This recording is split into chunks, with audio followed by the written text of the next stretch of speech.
Okay, so I think we shall get started. Thanks for joining us, everybody. This is our first webinar of the year in the Data Lab community, so really excited to kick off 2025. My name is Stephen Thompson. I'm one of the community managers here at the Data Lab, and we're really pleased to have Aidan Maloney and Jack Young from Blend joining us this afternoon. So thank you all for taking the time to come along and listen today. Aidan is a senior business intelligence consultant at Blend, and Jack is a data engineer also at Blend. And today's session should last about 45 minutes, including some time for questions at the end. So if you have any questions, please make sure to post them in the Q&A at the bottom of your kind of Zoom screen at the moment, and we'll get to those at the end. Aidan and Jack are joining us today to discuss the role of generative AI in transforming the role of business intelligence professionals. They're going to cover some of the tools like Databricks' AI BI Genie and Power BI and how these can reduce the burden on BI teams and save time. And after the session, hopefully today, you'll have a better idea of how generative AI can make your life easier if you work in business intelligence. So the session today forms part of the Data Lab community events program. If you're not familiar with the community, it's an online community for anybody who's interested in data and AI. We've got over 6,000 members from around the world. We run regular events and webinars. We post the latest jobs in data and AI. And we operate a mentorship scheme, which is completely free to use. In the community, we've got everyone from kind of like first-year students all the way up to people who are 20, 30 years into their career. So it's a really great mix of people if you're looking to connect with other professionals and peers. If you're not already a member, please do think about joining. It's completely free to use, as I said. And you can sign up for free using the QR code, which you should be able to see in the corner of your screen at the moment. If you can't see it, don't worry, I'll post a wee link in the chat in a second. So yeah, like I said, please do get engaged with the session, post your questions, get involved in the chat, and we should hopefully have an interesting discussion. That's everything from me. I'm going to hand you over to Jack and Aidan now, and I'll see you at the end for the Q&A. All right, thanks, Stephen. Hi, everyone. Welcome. Thanks for taking the time out of your busy schedules to join us today for the webinar. We're talking about, as you can see, transforming BI platforms with Gen AI in 2025. So these past few years have shown us that staying competitive in business means rethinking how we handle data. Gen AI is no longer this brand new emerging technology. It's a proven force that's reshaping how businesses uncover insights, simplify their own processes, and make decisions faster and smarter. So what we're going to do today, we're going to dig into the evolution of BI over the years. We're going to talk about what Gen AI means for BI teams going forward. We're going to take a look at some common pain points in the industry and how they can be addressed using Gen AI. And we're also going to jump into a live demo, which I built using Databricks Genie, which we built for a football club, just showcasing kind of what this might look like in a real world scenario, kind of paint a bit of a better picture for you. So whether you're here to gain a clear understanding of how to incorporate AI into your BI strategy, or if you're just curious to explore some of the tools that are out there, we've designed the session just to inspire some new ideas and show you that they're possible. So firstly, a little bit about me. So my name's Jack. I'm a data engineer here at Blend. I've been here about 1 year and 3 months now. Yeah, so during my time here, I've worked on some more kind of classical DE projects, doing things like building ETL pipelines, stuff like that. But I've also had the pleasure of working on a number of Gen AI projects while I've been here. As I said, one of which I'm going to showcase for you in my sort of favorite domain, football. So yeah, enough about me. On to Aidan. Yeah, hi everyone. I'm Aidan Maloney, a senior BI consultant at Blend. I trained as an engineer, but I've been working in data for the last 5 years. My focus is mainly on using tools like Power BI and advanced data analytics to transform how organizations approach and utilize their data. Over the past couple of years, I've worked with businesses across a variety of sectors, from aviation to sport, developing sort of dynamic reporting solutions and empowering teams to stay informed and make impactful decisions with data. So let's talk about why we're really all here today. I'm guessing many of you came because you're trying to separate the AI hype from reality, figuring out exactly how to put together AI within your organization, and that's what we're going to explore. But before we dive into the enterprise stuff, I think there's a couple of things that are worth thinking about first. In 2025, we're all AI users already, whether you realize it or not. For example, who asked Alexa about the weather this morning? Who's let Netflix's recommendations determine their latest weekend's entertainment? And to be honest, we've all lost far too many hours scrolling through TikTok's eerily accurate algorithm. So AI isn't a far off concept. It's already woven into our daily lives, making things easier, faster, and sometimes more entertaining than they probably should be. And this brings us to the real question. If we're comfortable letting AI recommend our next movie or navigate us home, why aren't we leveraging it more at work? I think the adage is that like everybody talks about being data driven, but many organizations are still struggling to actually make that happen. For me, the exciting part is that AI has the potential to make data-driven decision making accessible to everybody in your business and not just the technical experts. But in order to understand where AI fits into the data and analytics landscape, we need to look at how we got here. I've put together this timeline of what I consider to be some of the most important technological advancements in data and analytics over the past sort of 20 years. Full disclosure, I was only 6 when SSRS came out, so I'm not going to pretend to have some war stories about when it launched. I'm a bit too young for that. But regardless, SSRS was a crucial shift, giving businesses new ways to utilize their data warehouse investments into structured reporting. One of the next advancements, Excel pivot tables. And I know this might sound a wee bit sad, but I genuinely can't imagine doing business analytics without them. They've been sort of cornerstone of analytics since their introduction, empowering users to summarize and explore data intuitively without needing the technical expertise. It's a lot easier to click and drag stuff into the sort of pivot table structure than it is to have to figure out some VLOOKUPs, for example. I can't talk about BI without talking about Tableau. It then sort of took that accessibility one step further by introducing drag and drop analytics. We're now transforming how businesses interact with data, shifting the focus much more onto storytelling and visuals than calculations and statistical modeling. Again, I mentioned I'm a BI consultant with speciality in Power BI, so I can't not talk about Power BI. It celebrates its 10th anniversary this year, and if you've been a user of Power BI, it's been some journey. It's changed quite a lot over the past couple of years. And now Power BI's success largely comes from a smart pricing strategy and easy integration into the Microsoft ecosystem. Once companies start using it, they often tend to stick with it. And now here we are, 2025, and enterprise AI is starting to become more relevant to within what we do on a day-to-day basis. So ChatGPT launched in 2023. It demonstrated the real potential of generative AI. We probably all started using it.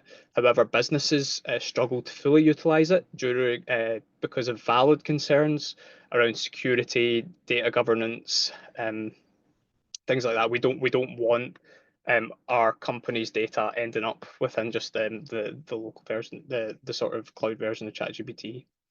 However, today in 2025, we've got advancements like Microsoft Copilot and Databricks Genie that we're going to talk to a bit later have helped to tackle these issues, enabling enterprise adoption of generative AI in a way that is both secure but also impactful for a business.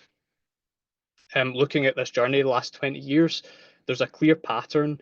Each technology has aimed at simplifying data and analytics for both users and also for IT administrators. I guess the big elephant in the room is AI coming for our data jobs? Well, if you look back at the timeline, SSRS is still running in enterprises today. Excel definitely isn't going anywhere, and each new technology has introduced and enhanced rather than replacing the existing toolkit.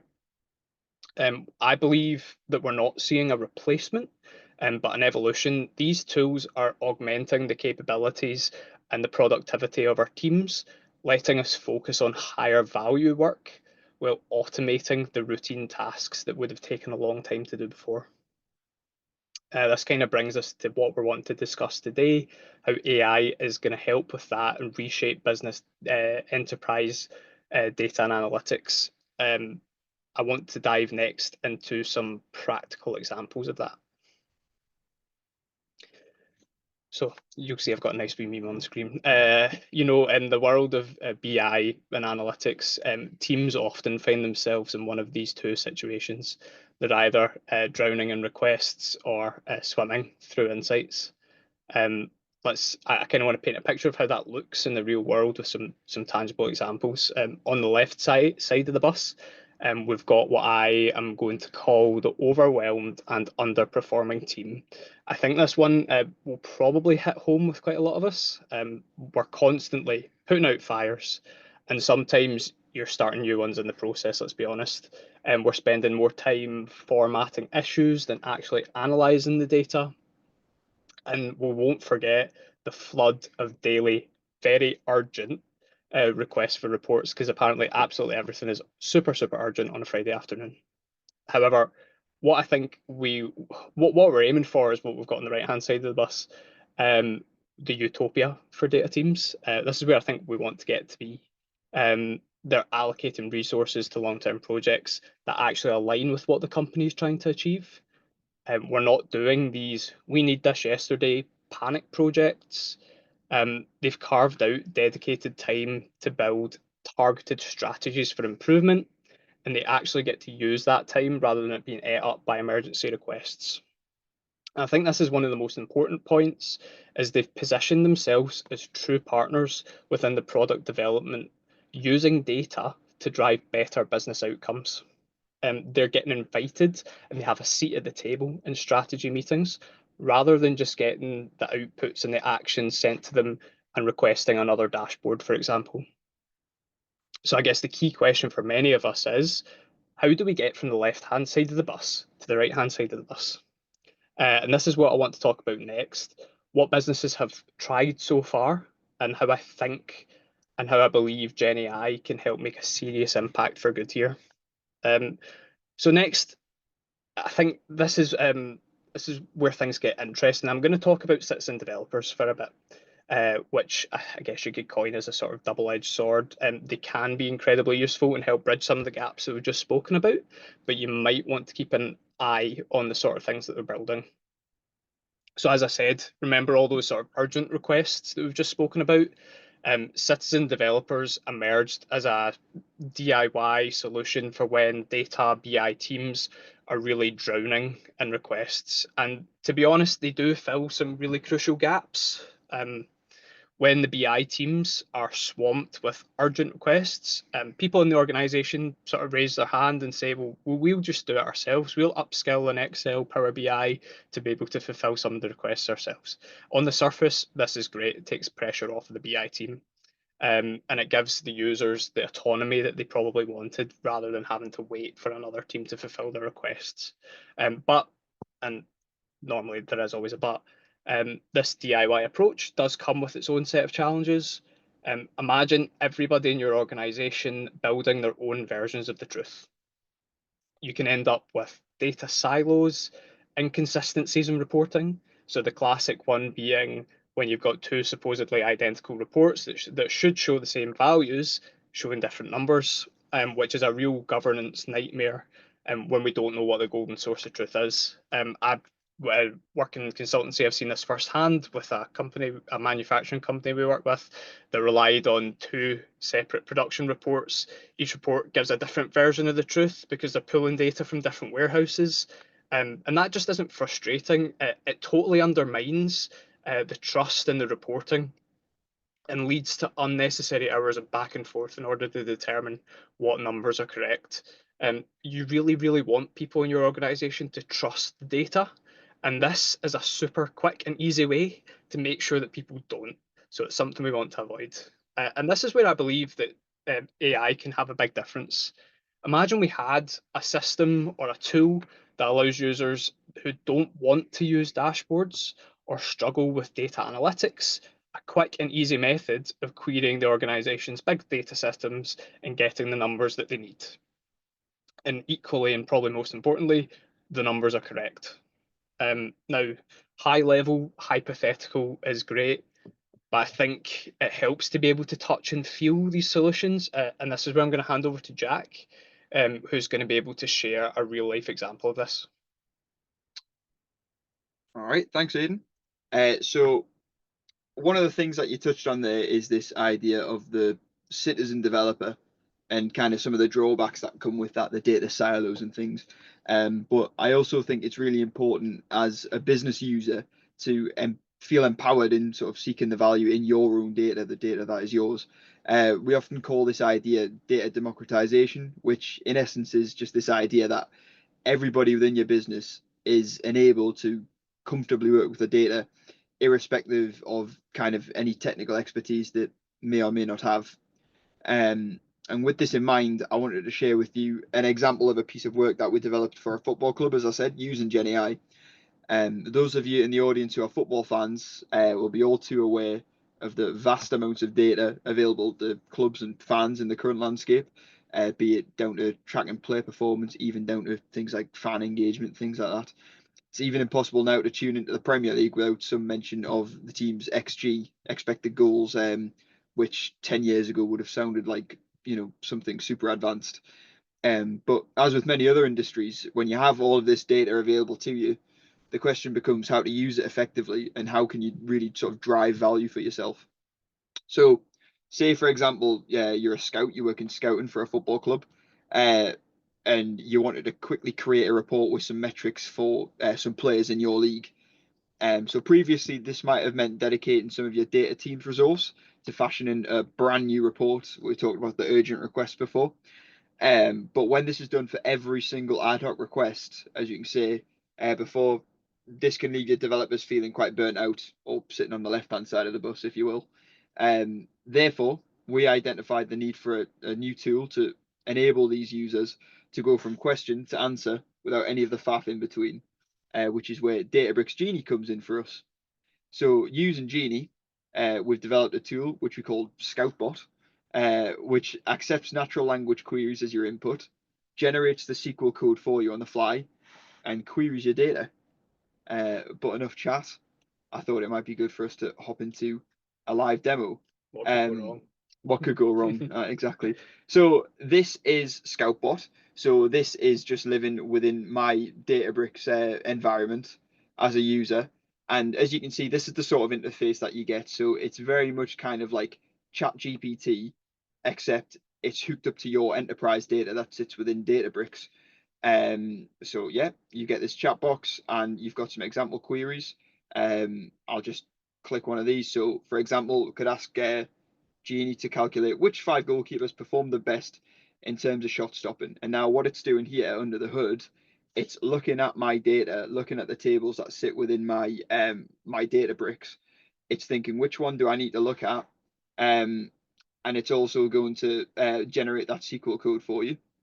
So as you can see here, it's given a little bit of an explanation of the logic that it's used. It's done the SQL code for you, as you can see just here. So if you wanted to repurpose that SQL code and use it in future without using Genie, you could go and do that. It's going to output the results to you, and you can also generate visualizations as it's done here automatically. So yeah, that's really good. But say, for example, if you wanted to ask it something a little bit more vague, so I'm going to say something like, so say I'm a complete beginner, I'm going to go, who is the best player? So this is really vague. I wouldn't even really know how to answer this question, but the AI assistant says, your question is too vague. Can you give some criteria that you might want to look at? So I'm just going to say goals scored. And now because you've given it some sort of real tangible information, it's able to take that and tell you that the player that scored the most in this data set was Vangelis Pavlidis. I should say that this was based on last season's Dutch League data, in case anyone's wondering who the hell is that. But yeah, that's essentially at a very high level how this works. But I should also say that it's quite easy to set these things up. I don't think personally that you have to be a developer to set something like this up. So one of the best ways to do this is to provide some general instructions just sort of telling Genie how you want it to behave, and also giving it like a little bit of context that you might think it might need to sort of decode, especially some of like the more business specific lingo in here. So for example, when I set this up, I put a lot of things about football in particular. So it's got metrics such as carries and progressive carries, which I've had to sort of decode for the AI in here, just so it knows. Say if I'm asking for players that are like good dribblers going towards the opposition goal, it'll look at progressive carries, just things like that, just kind of pointing it in the right direction. And one other really cool thing that you can do is if you've had a query that you've liked and the results been good for you, you can save it as an instruction, and it'll use these in future when generating queries, just sort of on the fly, and it'll just repurpose some of this code for you. So that's Genie in a nutshell. And now we're going to talk architecture. So you might be wondering, after seeing that demo, so where does something like that, you know, it's great, but where does something like this fit in with my own data strategy? The simplest answer I can really give to that question is you should be leveraging what you've already got. So here, for example, we've got a fairly simple medallion architecture using Databricks. This is something you see quite often where we're sort of ingesting the raw data, cleaning it up and getting it ready for analysis, ready to feed into something like Power BI where you get your reports and you do your analysis. So by adding Genie into this equation, it's not going to replace anything that you've already got within that setup. It's going to act as like this extra delivery layer at the end there, just as like an extra layer of insight that you're able to harness. So talking more about these like ad hoc quick fixes where you don't need to go and generate a whole brand new Power BI report. You're just going down a new level of delivery. But this is just one example.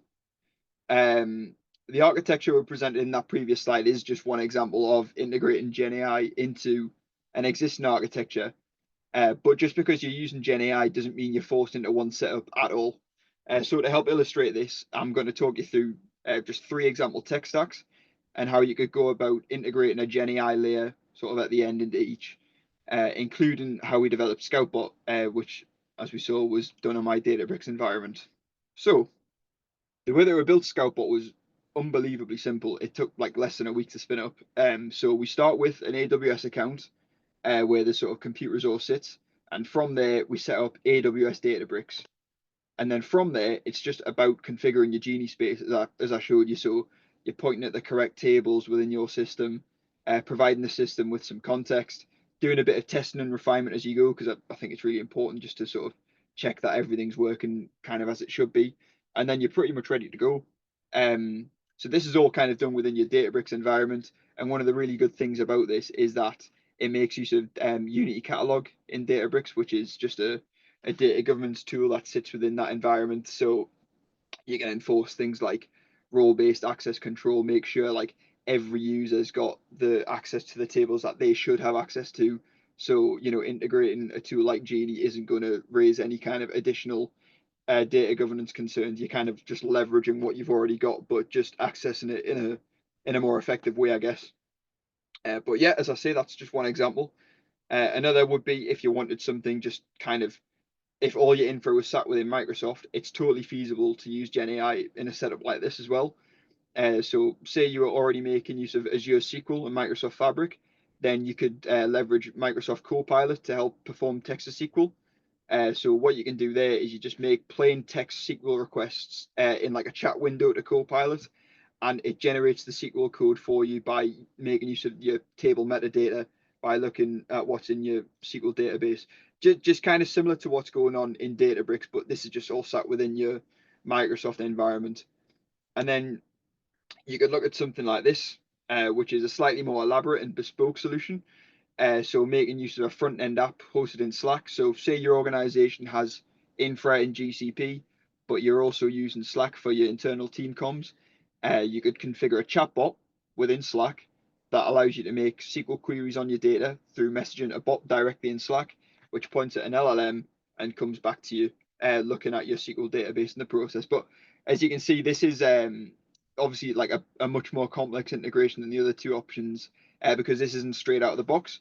But what we're trying to do here is just hopefully just illuminating to you how many different options you've got in terms of implementing Gen AI into your existing infrastructure. So back to Aidan. Yeah, so as Jack outlined, we see significant potential for some quick wins by building on your existing infrastructure to unlock impactful Gen AI capabilities within your data stack. As with any data initiative, starting focused and demonstrating value early is the key to building momentum and getting buy-in before embarking on a multi-million-pound program of work for a really complex and bespoke solution. Integrating Gen AI into your analytics toolkit has the potential to empower more users across your organization to make data-driven decisions, while also freeing up your time to focus on more strategic long-term initiatives. This reduces the reliance on responding to frequent ad hoc queries, allowing you to concentrate on driving meaningful change at scale, which I know is something that we would all love to spend more of our time doing. So the question now is, what is your first step towards unlocking these opportunities? Thanks very much for listening, guys, and we're happy to take some questions. Thanks, guys. Hi guys, thanks very much. That was really interesting. It sounds like there are lots of opportunities for people to kind of make the most of this stuff. We've got quite a few questions coming in, so I will start working my way through those with you. And if anybody here has got any questions, please do pop them in the Q&A at the bottom and we'll get to them just now. So the first question has come in from Rosie. Rosie's saying, as someone considering a career in BI, should I focus on the latest platforms or spend more time learning the fundamentals? I worry I may invest time in AI only for the next big thing to come along. Yeah, absolutely. I can take that one. I think something that I tell all the people that I work with, like the grads that I work with, is getting the fundamentals right is super important.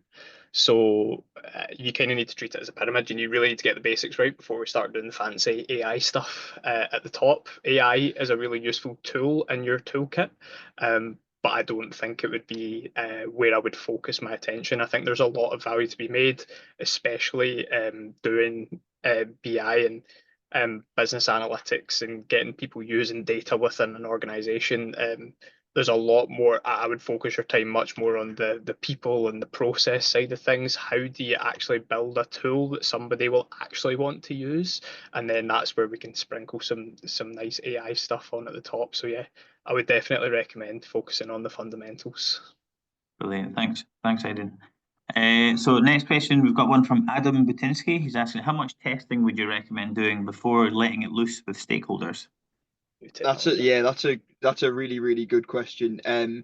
I think, it's really important to first test that you're getting like a level of accuracy where, you're actually sort of seeing a positive result, but it's also really important to set the expectations with stakeholders at the right level. So this thing isn't going to come in and get every single question right for you. When you're asking it to do, umpteen joins from like however many different tables, it might work, sort of 10% of the time, but I think it's also really important to set the expectation with any stakeholders that are going to be using something like this, that, this isn't going to like give you 100% accuracy all the time, but if it's going to make your life easier, say 70% of the time, 80% of the time, then, we are sort of adding kind of like a tangible benefit to your life there.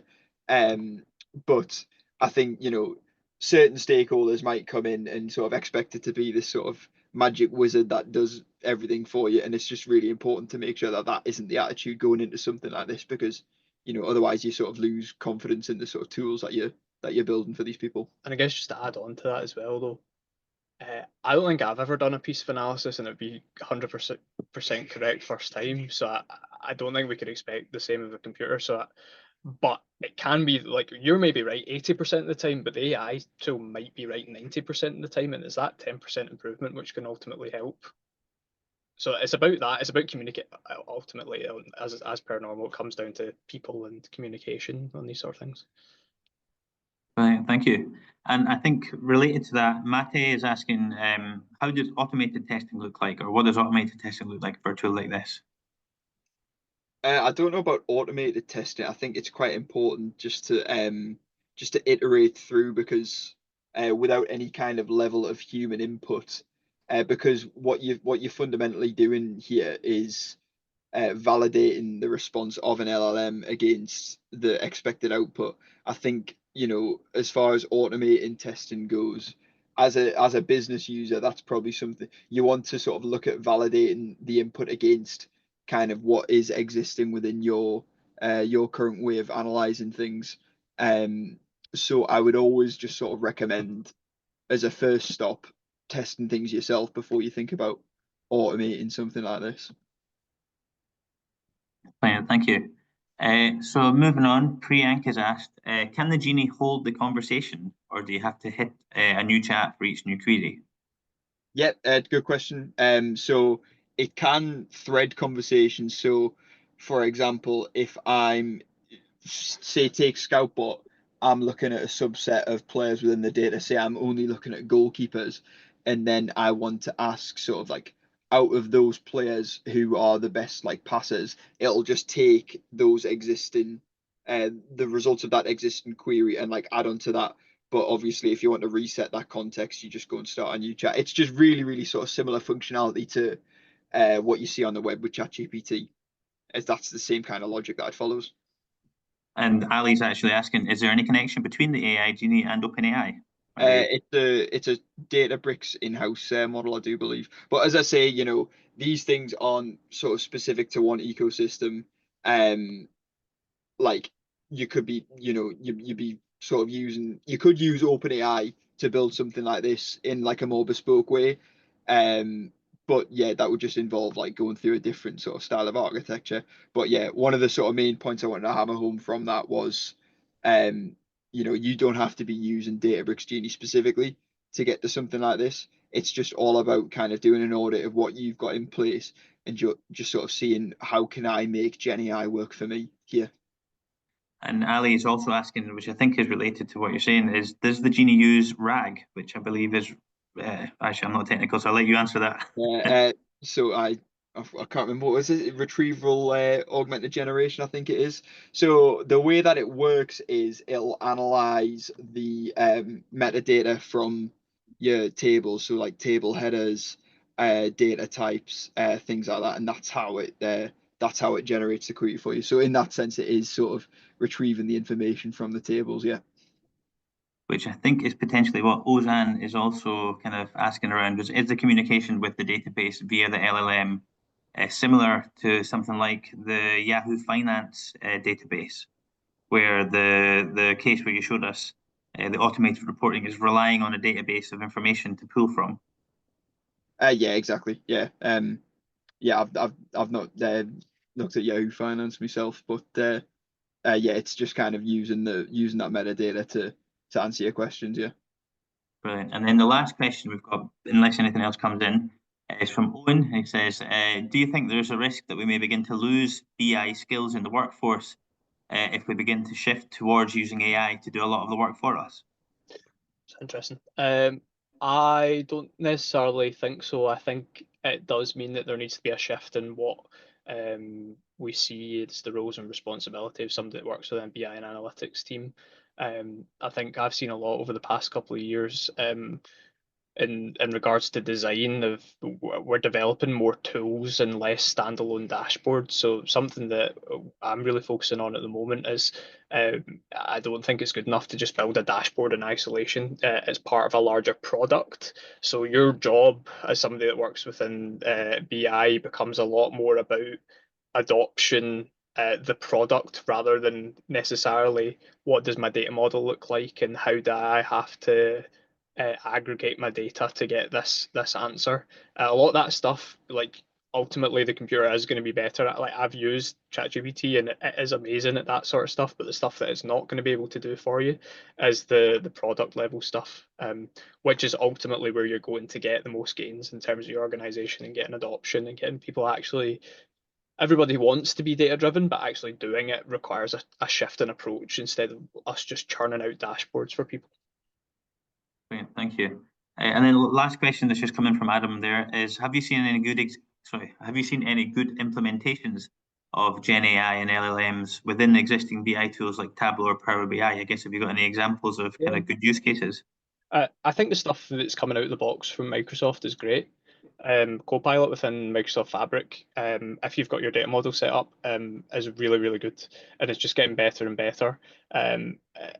It has the ability to query your not just your reports, but also your data model as well. But again, it comes back to how well is your data model set up. But yeah, I think with these things, like I said in the sort of presentation, I think starting very it's not necessarily small, but very specific in what you're trying to get out of it, and leveraging out of the box stuff that comes from the likes of Microsoft to begin with, is super important. And the technology is changing so much. We've what wasn't necessarily so good 3 or 4 months ago is it came on leaps and bounds within that time. So if there's one thing I would say to take away, if you've looked at something in the last couple of months, revisit it, because you'll probably find that technology has progressed quite significantly, and it probably does do the things that it couldn't do for you a couple of months ago. Brilliant. Well, thank you both very much for joining us this afternoon. It's been a really interesting session. We will get the recording of this up on YouTube, so if anybody here wants to kind of refresh the memory or look back on anything, then that'll be up pretty soon.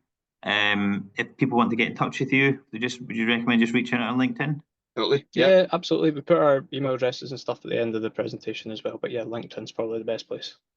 Perfect, cool. And for anyone who is in the audience, we've got a lot of webinars and events coming up over the next few weeks, so please do check out the Data Lab community to see if there's anything coming up that you're interested in. Hopefully we'll see you all soon. Thank you. All right, thanks everyone. Cheers. Cheers. Take care. Bye bye.